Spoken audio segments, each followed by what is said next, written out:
Assalamu alaikum brothers and sisters, I hope you are well. On Monday, January 15, Israel presented and proposed its annual budget for the current year. In the budget, the educational sector as well as the health sector suffered the maximum level of cuts. These cuts were explained by the finance minister as a necessity to finance the ongoing Gaza war. He explained that this war should be understood and taken as a national responsibility upon everyone, thus hinting that the affected sector should not complain in this regard. The government of Israel proposed reducing the budget for education by about $239 million, health by $118 million, and welfare and social affairs by $44 million. These cuts did not go well with the cabinet ministers who were present in the meeting in which the budget was being discussed. The education minister, Yoav Kist, was furious about high cuts that were made to the educational sector and left the meeting midway in a display of his disapproval. Kist got upset with Finance Minister Bezalel Smotrich during the talk, and when Netanyahu tried to calm things down, Kist said he wasn't interested and he left, with Culture and Sports Minister Miki Zohar following him.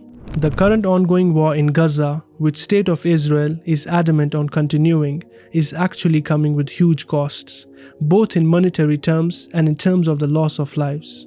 Every day, Israel is spending around $269 million while conducting ground and air operations in Gaza, which also include providing medical services to the wounded IOF personnel and providing meals and appropriate care to them as well.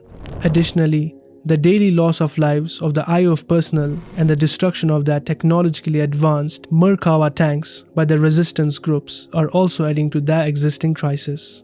Maybe continuing the war and also funding it is more important to the current Israeli government than the education and the health sectors and even the lives of their own IOF personnel.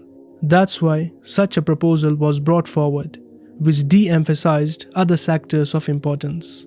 The State of Israel is facing criticism from all over the world for its actions against a defenseless civilian population. Worldwide protests are taking place almost every day, where people from all backgrounds and religions are uniting for the cause of Palestinians and demanding an immediate ceasefire. Israel is shamed at the International Court of Justice by South Africa for committing crimes against humanity. And this allegation against Israel will act as a black mark on its reputation. The civilian population of Israel has also started losing confidence in the government and is demanding the resignation of Benjamin Netanyahu over his irresponsible and inappropriate response. And now, even the cabinet ministers from within Benjamin Netanyahu's political party are starting to fall apart. The State of Israel might have very properly planned all their steps and actions and must also have thought that all their plans were perfect. They might have thought well in advance about how the whole world will show their support only to them. And while gaining all the support and solidarity, they will achieve their hidden aims. But what we are witnessing right now, the whole world is standing with the oppressed people of Palestine, and their own citizens and politicians have stopped supporting their oppressive regime. It's so surprising at the same moment that Israel has waged a war against a defenseless civilian population who do not have anything at their disposal and are still paying such a hefty price.